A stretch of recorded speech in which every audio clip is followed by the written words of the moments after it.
Bienvenue dans notre temps de solution.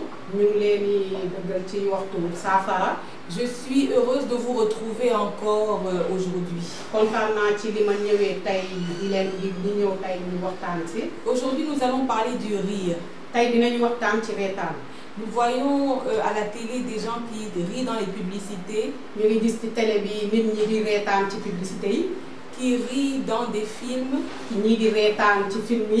qui rient dans la rue, et pourtant, on nous dit que le taux de dépression, les gens qui se suicident ne font que augmenter. Alors s'il y a la joie, s'il y a le rire, pourquoi tous ces malheurs? Nous allons parler du rire aujourd'hui. Quand on rit, c'est qu'on veut manifester sa joie. On fait un large sourire. Et souvent, ce rire nous fait même pleurer. Mais il y a plusieurs types de rire que nous allons voir dans la parole de Dieu. Il y a le rire masqué. Un rire qui cache quelque chose. Le rire peut cacher la tristesse. La parole de Dieu nous dit dans Proverbe 14, verset 13. Au milieu du rire, le cœur peut être affligé, triste. Souvent nous sourions. Nous faisons des blagues. Nous disons que tout va bien. Alors que nous avons des problèmes. Quand on rentre dans notre chambre, on pleure. Ou bien on ne trouve pas le sommeil parce qu'on est en train de beaucoup penser. Nous pouvons tromper les hommes. Mais Dieu regarde au cœur. Il lit dans les cœurs. Et il sait ce que tu traverses. Comme autre rire masqué, le rire peut cacher la désillusion, le découragement. Dans Genèse 18, versets 11 et 12, des envoyés du Seigneur sont venus dire à Abraham qu'ils allaient partir et l'année d'après, ils devaient avoir des enfants. Un enfant. Mais Abraham avait plus de 99 ans.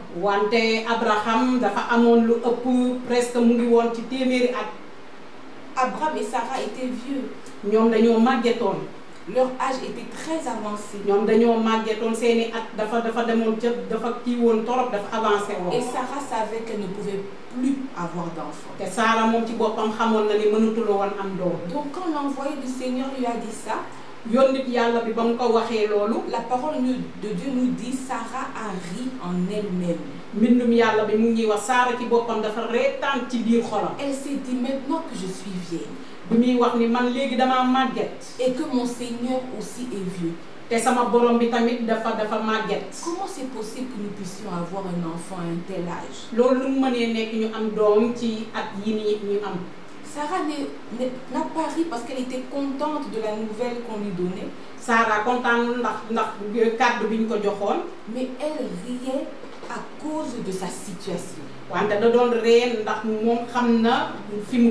De son état et de celui de son époux. L'âge de faire des enfants était dépassé depuis longtemps. Et elle ne voulait pas se donner de faux espoirs. Elle ne voulait pas croire à ce que cet étranger était en train de dire. Parce qu'elle savait que dans 99% des chances à son âge, elle ne peut pas tomber enceinte.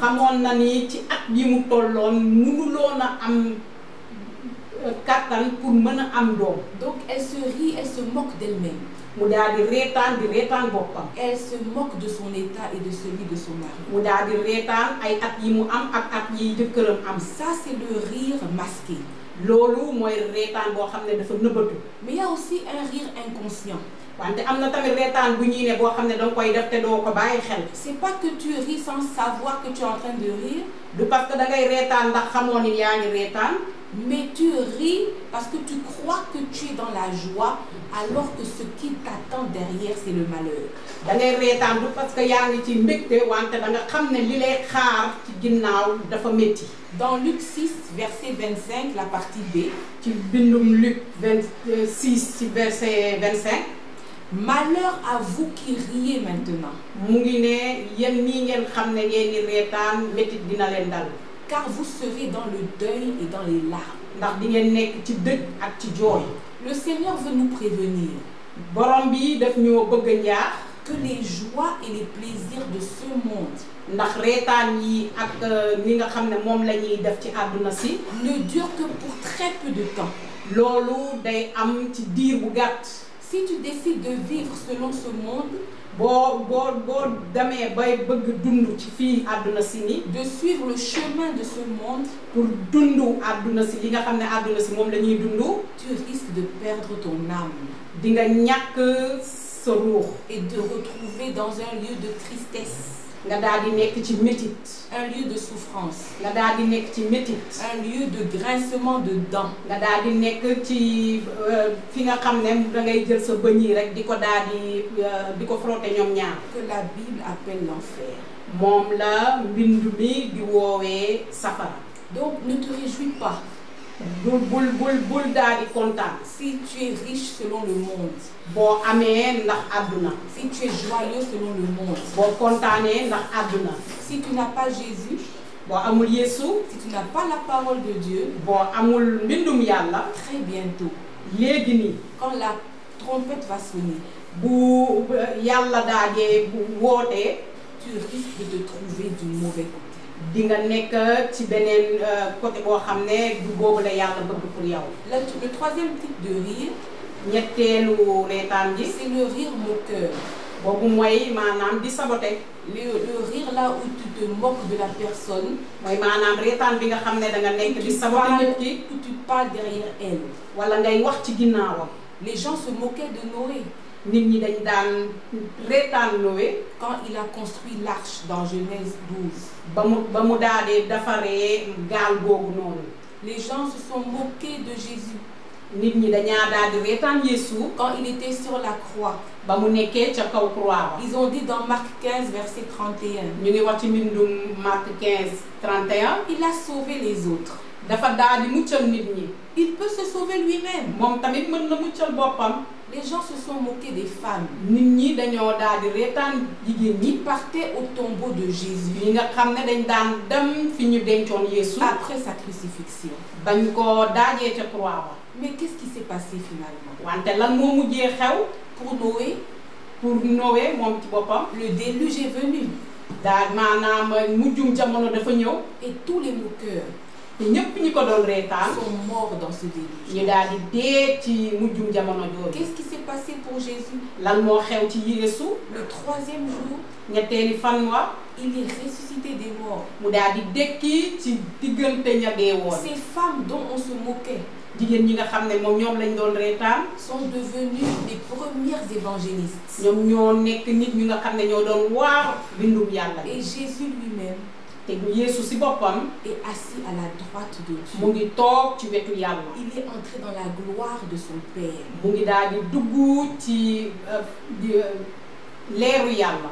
le rire des moqueurs. reetaanu saboté. ne va jamais durer quand il est contre un enfant de Dieu. du yàgg su nekkee ci doomu yàlla yi. pourquoi.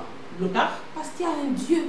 ndax qui daa veille dans les cieux. daa am yàlla boo xam ne moom mooy xool ay njabootam fii ci suuf si. Et quand lui aussi il va commencer à rire, moom tamit su commencé reetaan ça sera le quatrième rire, boobu mooy ñeenteelu reetaan. le rire du jugement.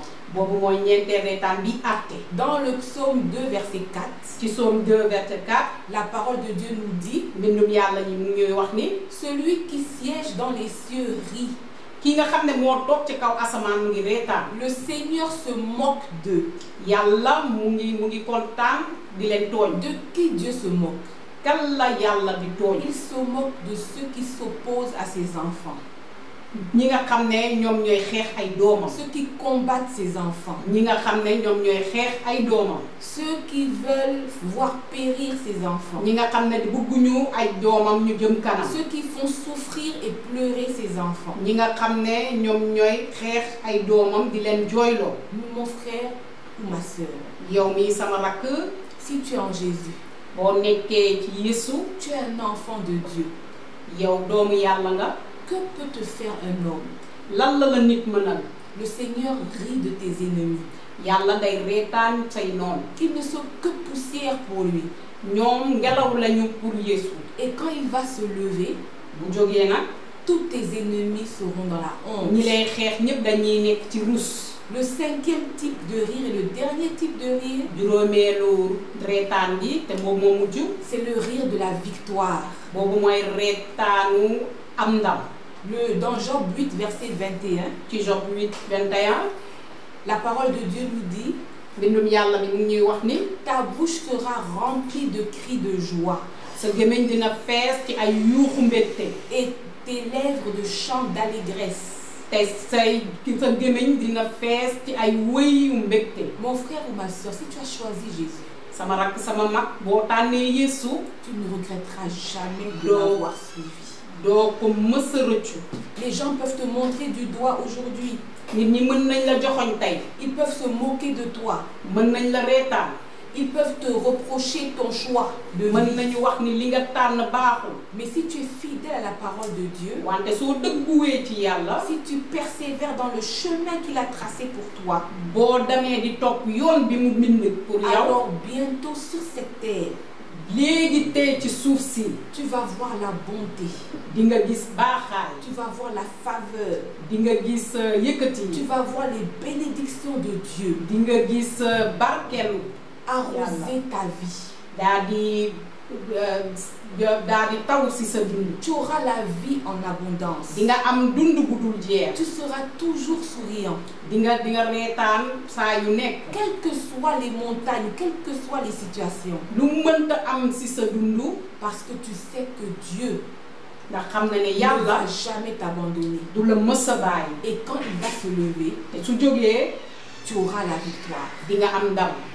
Mon frère, ma sœur, samay rak samay mag. si tu faisais partie des moqueurs, boo bokkoon ci ñi nga xam ne ñoom ñooy reetaan nit ñi di sabote. si ceux qui rient par rapport au monde, ñi nga xam ne dañuy reetaan ci àdduna si ñi. il faut te repentir daa di ñaan yàlla mu baal la. et accepter Jésus. nga daal di nangu Yeesu si sa dund. Accepter de suivre le chemin que Dieu veut tracer pour toi. nga daal di nangu dund bi nga xam ne yàlla moom la bëgg pour yow. Ce chemin est dans la Bible, la parole de Dieu. bind boobu mu ngi ci bindum yàlla. Si tu veux vraiment vivre une joie, une vraie joie sur cette terre, boo bëggee dund kontaante fii ci suuf si. et une joie éternelle dans le royaume de Dieu, te kontaante boo xam ne moom ba dund bu dul jeex ja. aujourd'hui choisis Jésus. tey tànnal Yeesu. Et c'est vrai que beaucoup riront, dëgg la ñu bëri dinañu reetaan. mais toi tu riras le dernier. wante yow di nga ree ca ree yu mujj yi. La solution du jour c'est terminé. kii saafara bu tey gi jeex na tey. Nous voulons vous dire merci de nous suivre tous les samedis. ñu ngi leen di jaajëfal ci ñi ngi leen di seetaan ci samedi bu nekk. Nous espérons que la solution du jour va pouvoir vous servir à vous, à vos familles et à vos amis. ñu ngi yaakaar ni saafara bu tey bi dina am lu mu def ci seen dund yéen ak ci seeni mbokk. N'hésite pas à partager avec tes contacts. bul daal di jëlal nga daal koy tasaare. Juste en écoutant ce message, boo dégloo saafara bu tey bi, tu mettras un sourire sur les lèvres d'un ange dans le ciel. di nga def reetaan ci benn malaaka ci kaw asamaan. Parce que tu auras partagé la parole de Dieu. ndax di nga tasaare baatum Yàlla. Que Dieu nous bénisse. yal nañu Yàlla barkeel. Bon dimanche dans vos églises respectives. ñu ngi leen di ñaanal dimanche bu barkeel. Et à bientôt avec une nouvelle solution. te ñu ngi leen di jaajëfal di leen wax dinañu gisee ci fan yu néew.